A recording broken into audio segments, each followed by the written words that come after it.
Hey guys, this is Rainbows, bringing you an exciting StarCraft 2 game here on Kulas Ravine. In this game we have Stabtar, Red Terran, versus Showtime, Blue Protoss. And Showtime is at the, again, I'm totally guessing on these numbers, 4.5, 5 o'clock position on Kulas, and Stabtar is at the 10ish o'clock position. So they are diagonally across each other on the map. And for those of us like me who are numerically challenged and can't read clocks with hands, Stabtar is at the top right, and Showtime is at the bottom. Showtime is at the bottom right. Stabtar is at the top left. I no directions, I swear. And we do see Stabtar coming out with an SCV, making a supply depot in a little bit of an interesting position here. Normally you would see it somewhere else to block the ramp, but that's not going to be a huge deal just because these players are at such long distances from each other. The run distance between all of the bases on Kulas is pretty big, just because Kulas is a pretty big map and you start in the very corners, but diagonally it's even bigger than normal. So this doesn't even matter. And we have to see a refinery coming up before a barracks for Stabtar. So this means probably really fast Reapers, is my guess, or just some sort of mech play in general. And if we tap back on over to Showtime, we can see he's doing relatively standard stuff. Again, I'm a little curious about why he's not choosing to wall that. I suppose in a PvT it's a lot less important than really in any other matchup, just because Terran don't really have melee units. All of their units have relatively decent range, at least all of their early units. Hellions are pretty short range, but pretty much everything else just shoots relatively far, so it's less important to get a wall, and because there's no vision up this little choke thing, there's no high ground, so the attacker has vision. Terran could just take down the pylon or the gateway that was being used to wall, and we can see the Stabtar is getting a barracks. He actually has a second supply depot. I think that's a bit early, and he's coming up with a second gas, and that seems very early to me, so we will likely see some sort of mech play, just a factory being dropped right off, or some Reapers, or just something really, really gas intensive right off the start. Showtime is coming out with his first Zealot, and hopefully we will see some scouting. Neither player right now actually realizes the positions they're in. I think if they knew they were in cross positions, ironically, they probably wouldn't actually scout, just because it's so huge, and they're not really concerned about what their opponent is doing this early in the game. Right after the Cybercore finishes is when Showtime is really going to make his tech decision and decide exactly what he's doing. And no factory coming down for Stabtar, but a little bit later in the game is when we'll really get to see exactly what he's doing right now. He's just coming out with a barracks and coming out with a tech lab, and that really could mean anything. It's always nice to just have a little bit of Marauder support or Marine support with any sort of a Terran army, but we do see Reaper speed being upgraded, and we do see a Reaper coming out of this first tech lab barracks for Stabtar. Showtime has his Cybercore up, and he is producing his first Stalker, and the Stalker is going to be up in plenty of time, especially because Stabtar has no idea where Showtime is, because he is not scouted, neither player is scouted. Still, Reapers on Kulas are just so strong just because of this, all of this high ground junk, and all of this high ground junk, and that's of course repeated on all of the starting positions. And then you've also got this little high ground junk right here above the goal that you can just get up on and harass with Reapers, and that's just incredibly, incredibly, incredibly annoying to anybody who doesn't have Blink, really, because their units can't get up close. Colossi also deal with it well, but at the point where you have Colossi, any infantry unit is kind of like, lol, what are you doing? I have Colossi. Unless they've got a lot of backup, EMP, or they're just really, really, really big. But we do see more Reapers coming out for Stabtar. Looks like he's going to wait until speed finishes. That will be relatively soon. Speed is a really fast upgrade, apparently. It started being upgraded when Showtime's Warp Gate was like a quarter of the way done, and it's going to finish before Warp Gate finishes. As you can see, it's done now.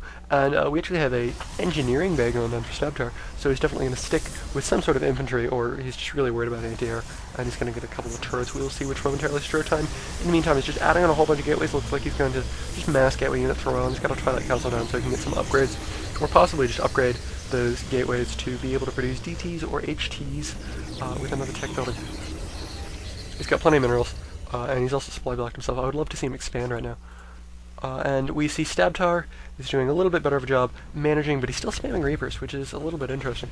And as we can see, the second gas is just producing way too much for him to spend at this point in the game. He's throwing down another barracks, and if he is producing Reapers off of 3 barracks, that's just an incredible amount of gas for him to be spending.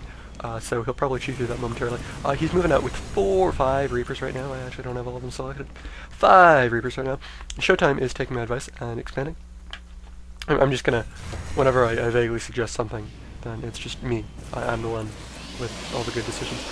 There is a Stalker out for Showtime, but I don't know where it is. And these Reapers, 5 of them is going to be more than enough to one-shot a probe. 3 Reapers will one-shot a probe, so 5 of them he can essentially kill 2 at once almost. And we can see that these are just making mincemeat of Showtime's mineral line. All of these probes have gone down. I'm going to pop on over to the units loss tab. This is just embarrassing. 17 probes down for Showtime. And 2 Reapers, 3 Reapers. Oh my gosh, I completely missed an attack. It does look like Showtime Stalkers were out of position because they're just charging into stabtar's base, I'm sorry. And it does look like we're going to see some very early base trading action going on. We've got a couple of Zealots and a couple of Sentries and a Stalker, which is going to be more than enough to mop up anything that comes out of these barracks. If 3 Marauders pop simultaneously, they might be able to, with concussive shells, mic around that, but there's no concussive shells. And we do see that Showtime has actually started a Nexus up at the 2 o'clock main, and that Nexus is going to enable him to stay in this game. These Reapers are, from stabtar, just absolutely chewing through all of his structures. Reaper 2 are a ridiculous amount of damage for structures. They're terrible against armored units, but against light units and structures are absolutely amazing. Stabtar is beginning to lift his barracks and trying to run them away from these Protoss Doom units, these Sentries and Stalkers. Sentries and Stalkers do shoot air, so this orbital command is going to be in a little bit of a tough spot. And one of these barracks is on fire, so it will die if stabtar does not repair it in a minute. We can see that +1 weapons was upgraded at the ninjaing base, so it was not being used for missile turrets. This Nexus for Showtime actually finished. Looks like stabtar is mismicroing his Reapers a little bit. They're sitting idle, but that's okay. There's a lot running on his mind right now. He's trying to figure out how to stay in the game because I'm sure he did not expect to be in a base trade, and we do see that orbital command did get burned down. It was not able to lift off to safety because Protoss units are awesome and they have range. Not all Protoss units, just awesome Protoss units. Showtime, in the meantime, does have a Nexus up and he's mining. If we pop on over to the income tab, we can see that he's winning 400 to 0, and 400 is about infinity times better than 0 income-wise. Stabtar actually isn't even going to check Showtime's natural, so this is essentially going to be a free expansion for the rest of the game. But it does look like he's making a beeline straight for that Nexus. Because he does know that his opponent has something, because his opponent has not been revealed yet. Showtime, in the meantime, just has a single Zealot, and he's taken out a couple of Stabtar's units, and he's just marching around. It looks like he's looking to figure out where his opponent, where Stabtar is building a command center. These Reapers are just going to absolutely tear through these probes and this Nexus. And we do see that Showtime is being forced to pull back his combat units to deal with these Reapers, and we're going to see some really interesting macro from Stabtar in a minute, just because, again, Kulas also map for Reapers. So he's going to be able to take this down as long as he's careful and as long as he's attentive. He's got 5 Reapers too. Oh my gosh, he's not. Oh my gosh, a lot of damage to the Reaper. That's bad. Yeah, that's really bad. But he did get that Nexus completely out of shields. There is no mining going on, and hopefully he'll scout this somehow, so that he can completely take his opponent in the game. Because I'm rooting for him, because Reapers are like way cooler than any of this Protoss garbage. Showtime is about to lose a Zealot, but as long as he micros these Stalkers and Sentries well, he's going to have a decent job fending off these Reapers as long as they're up here. The Reapers really need to stick to areas where there are cliffs, just because Showtime won't have vision up there, and Stabtar will be able to just get off free pot shots. Showtime's units also do regenerate shields, and Stabtar's units do not. Stabtar's Reapers are stuck. Oh my god, so many kills on these. Stabtar's units are stuck at these health values, and whenever they lose health, it's a lot more permanent. So he really needs to be very careful with these. He does have speed though. He did upgrade speed, so they're going to be very fast and very effective in this sort of a situation where your opponent has very few units. If he micros them perfectly, he could probably take down all of them. But I don't expect him to do so. It would be completely unreasonable. A couple of tech labs coming up for Stabtar on these barracks. Does look like he is the only player in the game with production facilities right now. He has 2 barracks. He was able to save 3 barracks, but one of them did burn down because it was on fire. And Terran buildings are awesome like that, and they just kind of die if you do not repair them. Looks like he's pumping out more Reapers.